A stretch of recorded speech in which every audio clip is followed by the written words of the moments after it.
नमस्कार, मैं हूं आपके साथ सोनम रावणी। की शुरुआत करते हैं। देहरादून में मुख्यमंत्री पुष्कर सिंह धामी ने लोक निर्माण विभाग द्वारा 2026-31 की मास्टर प्लान पुस्तिका का विमोचन किया। इस अवसर पर उन्होंने कहा कि योजना राज्य में बुनियादी ढांचे को मजबूत करने और भविष्य की जरूरतों को ध्यान में रखते हुए विकास कार्यों को गति देगी। मुख्यमंत्री पुष्कर सिंह धामी ने कहा कि यह मास्टर प्लान विकसित भारत 2047 के लक्ष्य को हासिल करने में भी अहम भूमिका निभाएगा। उन्होंने बताया कि राज्य में इंफ्रास्ट्रक्चर विकास के लिए लगातार कार्य हो रहे हैं।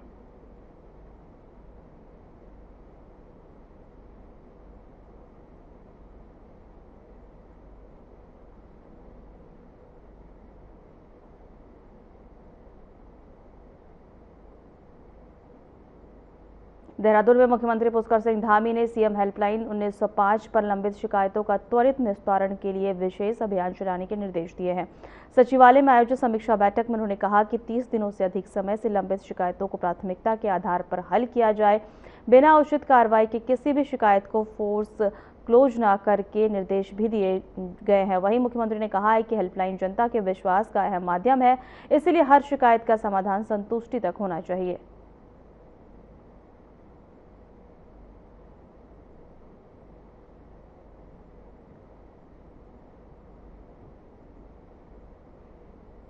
देहरादून के झाखंड क्षेत्र में फुटपाथ क्षतिग्रस्त होने की शिकायत पर मुख्यमंत्री पुष्कर सिंह धामी ने सीएम हेल्पलाइन की शिकायत को गंभीरता से लेते हुए मौके पर पहुंचकर निरीक्षण किया। वहीं इस दौरान उन्होंने संबंधित विभागों की कार्यशैली पर नाराजगी जताई और समन्वय की कमी को जनता की परेशानी का कारण बताया। मुख्यमंत्री ने अधिकारियों को निर्देश दिए कि कार्यों की ठोस योजना बनाकर ही खुदाई और निर्माण कार्य किए जाए, ताकि बार बार की खुदाई से जनता को दिक्कत और सरकारी धन की बर्बादी न हो।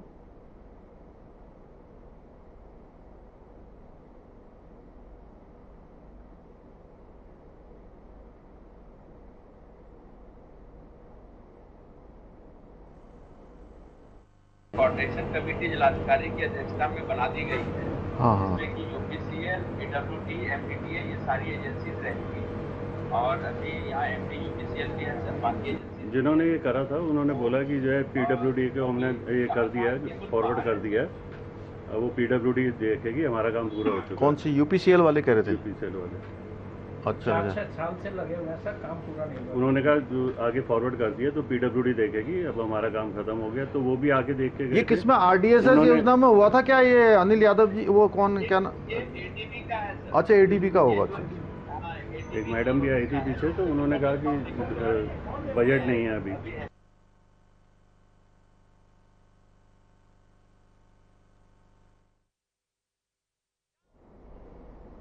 देहरादून में बिहार से बच्चों को लाकर मदरसों में भर्ती कराने के मामले में मुख्यमंत्री पुष्कर सिंह धामी ने सख्त रुख अपनाया है। मामले का संज्ञान लेते हुए उन्होंने जांच के आदेश दिए हैं और दोषियों के खिलाफ कड़ी कार्रवाई के निर्देश दिए हैं। जानकारी के अनुसार करीब 50 बच्चों को पढ़ाई के नाम पर लाया गया है। वहीं जिसे संदिग्ध मानते हुए प्रदेश भर में मदरसों का वेरिफिकेशन अभियान शुरू किया गया है। अल्पसंख्यक कल्याण विभाग ने कई जिले को दिशा निर्देश जारी किए हैं।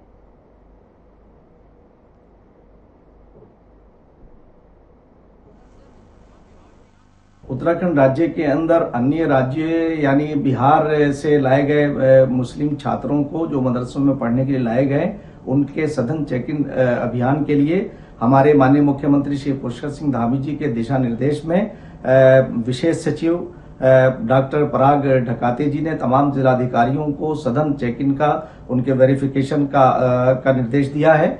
और मैं भी ये बात कहना चाहूंगा समस्त जिलाधिकारियों से कि वो उनकी सघन जांच करके और ये भी वेरिफिकेशन करके कि उनके अभिभावकों की मर्जी है या नहीं है, इन तमाम चीजों का भी ध्यान रखना चाहिए। लाए जा रहे हैं, आपने उसमें एक जांच की? देखिए, ये पहले से ही, क्योंकि मदरसों में इस प्रकार की शिकायतें पहले भी आई थी, पहले भी एक सघन अभियान चलाया गया था। इधर फिर कुछ इस प्रकार की बातें आई हैं, सूचनाएं आई हैं, तो उस पर हम सख्ती से काम कर रहे हैं। किसी भी कीमत पर बिना आइडेंटिटी बताए या नाम छिपाकर, उनका पिछला इतिहास छिपाकर गलत तरीके से यहाँ पर किसी भी प्रकार की इन गतिविधियों को बढ़ने नहीं दिया जाएगा। उस पर सख्ती से काम होगा।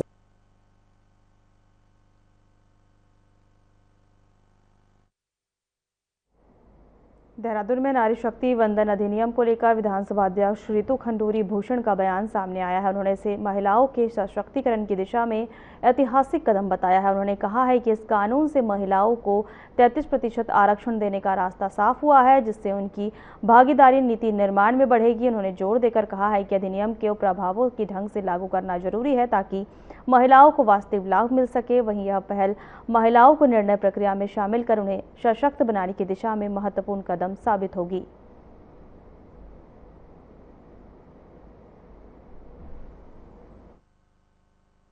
मैंने बचपन से एक बहुत सशक्त उत्तराखंड की बहनों को देखा है। मैंने बहुत ही दबंग दादी और नानी को देखा है, और साथ ही साथ उस वक्त की जो बचपन की यादें हैं, बहुत ज़बरदस्त महिलाओं से हम लोग प्रेरणा पाते थे और आज भी पाते हैं।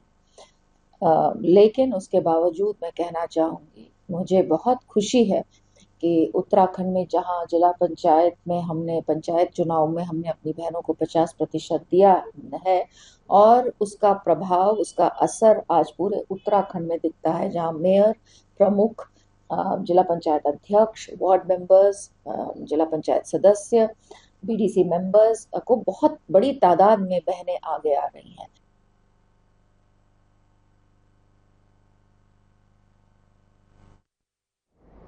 हरीश रावत ने देहरादून स्थित अपने आवास पर खीरा, ककड़ी और तरबूज पार्टी का आयोजन कर अनोखा संदेश दिया। इस कार्यक्रम में बड़ी संख्या में समर्थक शामिल हुए और पारंपरिक फलों के साथ पहाड़ी पेय और पदार्थों का आनंद लिया। उन्होंने रावत ने कहा कि यह उनका बचपन का शौक रहा है। किसानों के आग्रह पर इस आयोजन को रूप दिया गया है। उन्होंने बताया कि पहल का उद्देश्य मैदानी क्षेत्रों में तरबूज, ककड़ी के साथ पहाड़ की नींबू पानी और बुरांस जूस को बढ़ावा देना है, जिससे स्थानीय उत्पादों को नई पहचान मिल सके।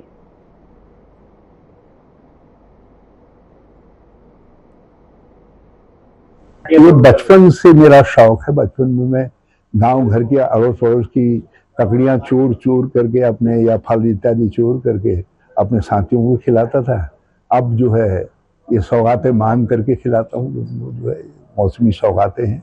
तो एक जो ककड़ी है, खीरा है, हमारा तरबूज है, खरबूज है, ये भी मौसमी हमारी सौगातें हैं। और हमारे ये मोहन रॉ के चारों तरफ के एरिया में ये बहुत पैदा होती है। सब वो एरिया जो है भगवानपुर का, इधर हमारे सहारनपुर का, सब छुटमलपुर के चारों तरफ का एरिया, इस एरिया में बहुत पैदा होती है।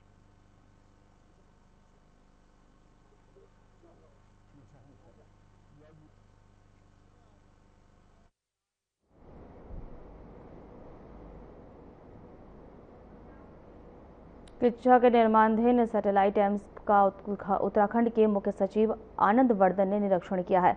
उन्होंने अधिकारियों को निर्माण कार्य में तेजी लाने और तय सीमा समय पर इसे पूरा करने के निर्देश दिए हैं। करीब 381 करोड़ रुपए की लागत से बन रहे 251 बेड के इस अस्पतालों के आधुनिक चिकित्सा सुविधा उपलब्ध होंगी। मुख्य सचिव ने श्रमिकों और संसाधनों की संख्या बढ़ाकर काम तेज करने को कहा है, ताकि जुलाई तक निर्माण पूरा हो सके और अगस्त से ओपीडी शुरू की जा सके।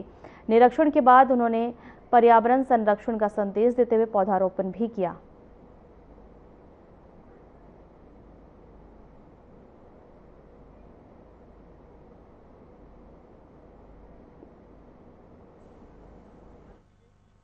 चारधाम यात्रा हमारी 19 अप्रैल से स्टार्ट हो रही है।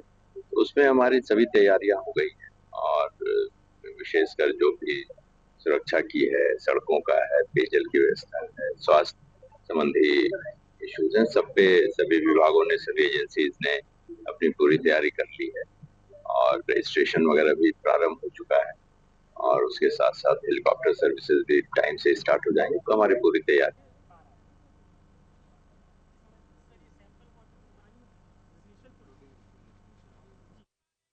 देहरादून में कैबिनेट मंत्री खजान दास ने वृद्ध समाज कल्याण विभाग की समीक्षा बैठक की है। बैठक में उन्होंने विभागीय योजनाओं की प्रगति का जायजा लेते हुए निर्देश दिए हैं कि सभी पात्र लोगों तक योजनाओं का लाभ सुनिश्चित किया जाए। मंत्री ने अधिकारियों से अब तक के कार्यों की जानकारी ली है और लंबित योजनाओं को समय सीमा में पूरा करने के निर्देश दिए हैं। उन्होंने विभाग में नवाचार लाने और जन कल्याणकारी योजनाओं का जल्द लागू करने पर जोर दिया है। मंत्री ने कहा कि सरकार की प्राथमिकता आम जनता को योजनाओं का सीधा लाभ पहुंचाना है।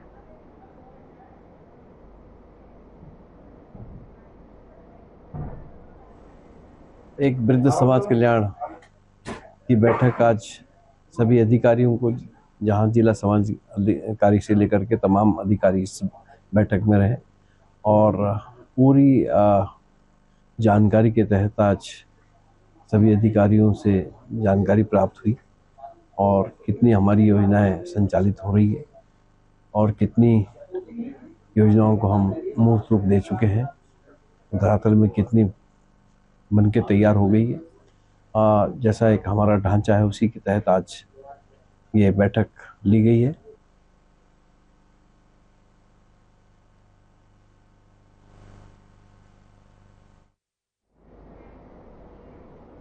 देहरादून में उत्तरकाशी दौरे के बाद पूर्व मुख्यमंत्री हरीश रावत के आपदा राहत को लेकर दिए गए बयान पर सियासी घमासान तेज हो गया है। हरीश रावत ने आरोप लगाया था कि प्रभावित को पर्याप्त मुआवजा नहीं मिला है और इस पर भाजपा प्रदेश प्रवक्ता कमलेश रमन ने पलटवार करते हुए कहा कि विपक्ष सरकार के खिलाफ नकारात्मक माहौल बनाने की कोशिश कर रहा है। उन्होंने दावा किया है कि सरकार सभी आपदा प्रभावितों के लिए लगातार काम कर रही है और राहत कार्य जारी है। बयान को लेकर सत्ता और विपक्ष सामने आ गए हैं।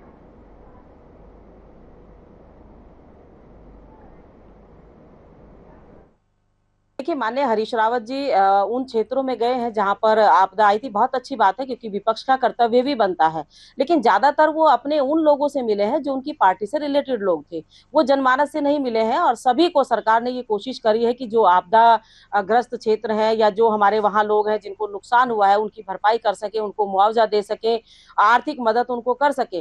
तो जाहिर सी बात है कि कांग्रेस को तो केवल अपनी विपक्ष की भूमिका निभानी है और सरकार के खिलाफ कुछ ना कुछ ऐसे नैरेटिव सेट करने की कोशिश करनी है।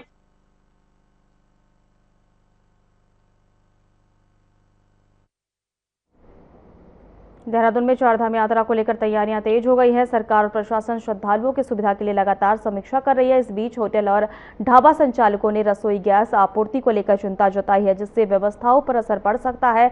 प्रशासन ने आश्वासन दिया है कि सभी जरूरी व्यवस्थाएं सुचारू रूप से सुनिश्चित की जाए। बीजेपी प्रवक्ता मथुरा दत्त जोशी ने कहा है कि सरकार यात्रा को सुरक्षित और व्यवस्थित बनाने के लिए पूरी तरह सतर्क है।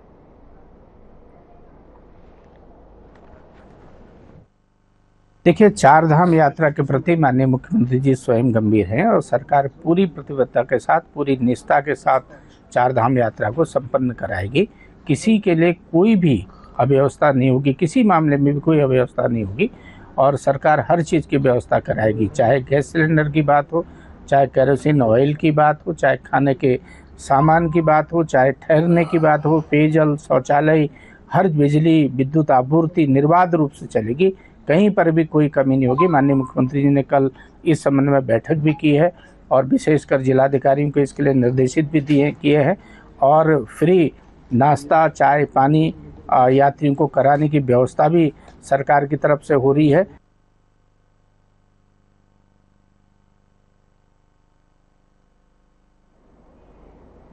उधम सिंह नगर के किच्छा में कांग्रेस विधायक तिलक राज बेहड़ का एक वीडियो सोशल मीडिया पर तेजी से वायरल हो रहा है। वीडियो में वह नई मंडी स्थित गेहूं तौल केंद्र पर अव्यवस्थाओं को लेकर अधिकारियों पर नाराजगी जताते हुए दिख रहे हैं। निरीक्षण के दौरान व्यवस्थाएं खराब मिलने पर विधायक ने किसानों के हितों की अनदेखी और कथित भ्रष्टाचार के आरोप लगाए।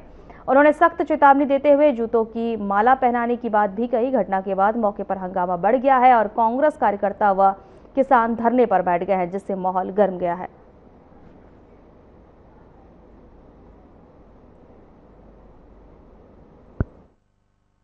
गेहूं नहीं तुल रहा, बुरे हाल हैं। अधिकारियों ने सरेंडर कर रखा है और लिमिट नहीं दी जा रही है, झूठ बोला जा रहा है। देखिए, पूरी गेहूं पड़ी हुई है चारों तरफ और कोई लेना देना नहीं है इनको। आज इनका हमने प्रदर्शन किया, अचानक मैं यहाँ निरीक्षण किया, कांटे बंद थे और मैंने इनके साथ कहा इनको कि गेहूं शुरू कर दो तोलना, बुरा अंजाम होगा। आज मैंने पहली बार इस तरह का मुझे बोलने को मजबूर है क्योंकि किसान मर रहा है।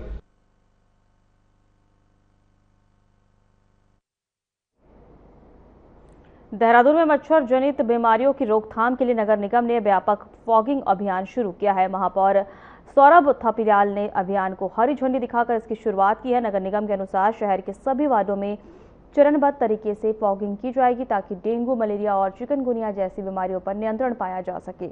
इसके लिए टाटा जेनॉन वाहन, ई-रिक्शा और हैंड हेल्ड और मशीनों का उपयोग किया जा रहा है, जिससे संकरी गलियों तक भी पहुंच सुनिश्चित हो सके। संवेदनशील क्षेत्रों में विशेष फोर्स किया जा रहा है।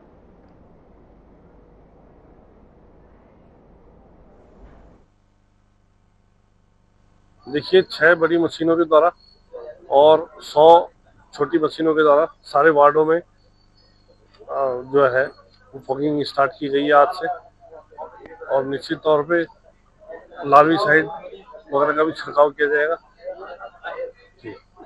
सर, जहाँ पर पहले भी यदि बात करें तो डेंगू आने के बाद ही प्रशासन, देखिए, डेंगू आने से पहले ही हम उस पर रोकथाम लगा सके, इसके लिए सारे वार्डों में हमने फॉगिंग स्टार्ट करवा दी है।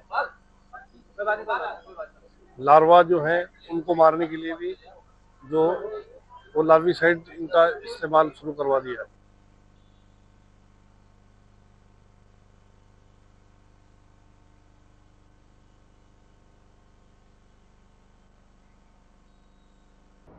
खबरों में आगे बढ़ेंगे। कुंभ मेला की तैयारियों को लेकर हरिद्वार में निर्माण कार्य तेजी से आगे बढ़ रहे हैं। मेला अधिकार सोनिका ने कहा है कि प्रशासनिक रोड कॉरिडोर सहित कई परियोजनाओं का स्थलीय निरीक्षण कर कार्यदायी संस्थाओं को तय समय में गुणवत्तापूर्ण काम पूरा करने के निर्देश दिए हैं। उन्होंने स्पष्ट कहा है कि करोड़ों श्रद्धालुओं की आस्था से जुड़े इस आयोजन में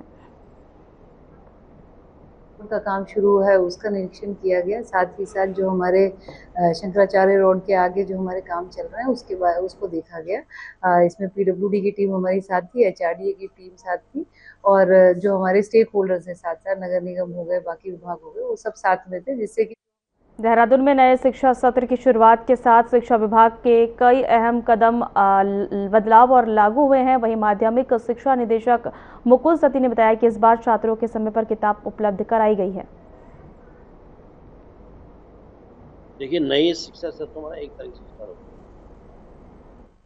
जहां तक बदलाव की बात है, एक बदलाव, सबसे बड़ा बदलाव तो यह है कि इस बार 1 तारीख को काफी संख्याएं बच्चों की किताबें मिली। थराली में अभिभावक संघ ने शिक्षकों की जनगणना ड्यूटी लगाए जाने के विरोध में उप जिलाधिकारी को ज्ञापन सौंपा है। अभिभावकों का कहना है कि राजकीय आदर्श इंटर कॉलेज के 5 शिक्षकों को जनगणना कार्य में लगाए जाने से गणित, अंग्रेजी, जीव विज्ञान और सामाजिक जैसे विषयों की पढ़ाई प्रभावित हो रही है। चाहते हैं कि जो मेन सब्जेक्ट के टीचर हैं, जैसे मैथ है, साइंस है, एसएसटी है और अंग्रेजी है, तो हम चाहते हैं कि हाई स्कूल इंटर के टीचर हैं तो इनका जगह में अगर अन्य विभाग से भी हैं तो आप उन विभागों की लगा सकते हैं ड्यूटी जनगणना में। हम चाहते हैं कि सभी पेरेंट्स का यही निवेदन है कि हाई स्कूल इंटर के बच्चों की पढ़ाई में बाध्यता ना आए। सेंटर कॉलेज थराली का है और 5 जो महत्वपूर्ण टीचर हैं गणित के, इंग्लिश के और सामाजिक विज्ञान के और अर्थशास्त्र के, उनके जो अध्यापक हैं उनकी ड्यूटी जनगणना में लगा दी गई है, जिससे स्कूल में जो पठन पाठन का कार्य है वो पूरी तरीके से बाधित होने की संभावना है, क्योंकि ये जो पूरा कार्यक्रम है लगभग 1 महीने तक का चलेगा। तो जो अभिभावक हैं उनमें खास में जो चार्ज अधिकारी है वो अधिशासी अधिकारी हैं और उनके द्वारा जो है नगर पंचायत क्षेत्र के जो वो स्कूल है वहाँ से लगभग, चूँकि छोटा क्षेत्र है तो 10 टीचरों की जो है प्रणक के रूप में ड्यूटी लगाई जाती थी, जिसमें से जो एक स्कूल से उनका कहना है कि 5 टीचर की ड्यूटी लगा दी गई है और जिसमें से जो है 4 महत्वपूर्ण सब्जेक्ट हैं। देहरादून में बिहार से मदरसों में पढ़ाई के लिए आए बच्चों का वीडियो वायरल होने से बाद में मामला गर्मा गया है। वहीं सरकार ने मामले की जांच के आदेश दिए हैं। बिहार कहाँ पे है, ये मेरा सवाल है आपसे। हिंदुस्तान का हिस्सा मानते हैं कि नहीं मानते? सारा पत्रकारों का सवाल है, बिहार को हिंदुस्तान का हिस्सा मानते हैं कि नहीं मानते? जैसा बिहार भारत का है ऐसा ही उत्तराखंड भी भारत का है। हमको कॉन्स्टिट्यूशन ने राइट दिया है फ्रीली कहीं भी जाएं, कहीं भी सेटअप हो, कहीं भी पढ़ें, कहीं भी बिजनेस करें।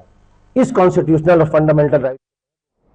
उधम सिंह नगर के खटेवा में आबकारी विभाग और वन विभाग की संयुक्त टीम ने अवैध शराब माफियाओं के खिलाफ बड़ी कार्रवाई की है। वहीं केलपुरा रेंज के घने जंगलों में आलावर्दी क्षेत्र के पास चल रही अवैध शराब की भट्टियों पर छापेमारी कर 3 भट्टियों को नष्ट किया गया है। कार्रवाई के दौरान 7 लीटर कच्ची शराब बरामद की गई है। निर्देशों के क्रम में हमारे द्वारा आलावर्दी जंगल में और त्रिपुरा रेंज के अंतर्गत वन विभाग की संयुक्त टीम के साथ जंगल में दबिश की गई, जहां चलती हुई 3 भट्टियों को तोड़ा गया, 60 लीटर कच्ची शराब पकड़ी गई, तो 2500 लीटर करीब लहन मौके पर नष्ट किया गया। और कल भी हमारे द्वारा नानमत्ता क्षेत्र अंतर्गत ग्राम बिछुआ के अंतर्गत करीब ऑपरेशन प्रहार के तहत टिहरी पुलिस को साइबर ठगी के मामले में बड़ी सफलता मिली है। थाना लंबगांव पुलिस ने फर्जी बिजली अधिकारी बनकर लाखों की ठगी करने वाले आरोपी को जमशेदपुर से गिरफ्तार किया है। वहीं एसएसपी श्वेता चौबे ने बताया है कि आरोपी ने फर्जी लिंक भेजकर पीड़ित के खाते से पैसे निकाल लिए।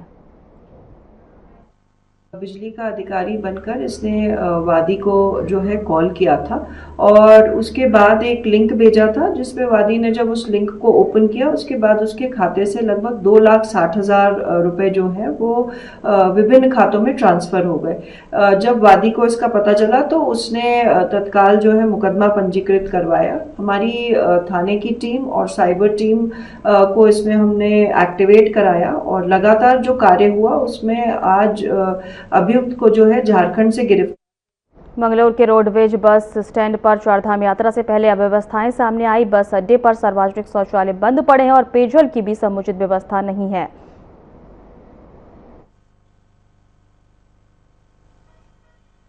प्रदेश जो है एक पर्यटक स्थल भी है और उसके साथ साथ देवभूमि भी इसको कहा गया है।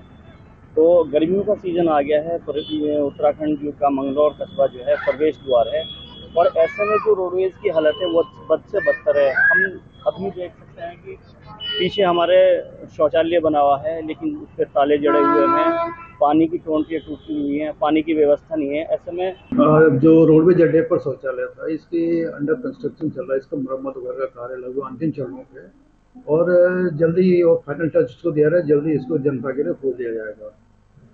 और इसके अलावा जो पानी के वाटर कूलर थे इसकी भी मरम्मत आदि के लिए बोल दिया गया है। उत्तराखंड में गर्मी बढ़ने के साथ जंगलों में आग की घटनाएं तेजी से सामने आ रही है। कम बारिश और बर्फबारी के चलते पहाड़ी क्षेत्रों में सूखे जैसे हालात बने हुए हैं।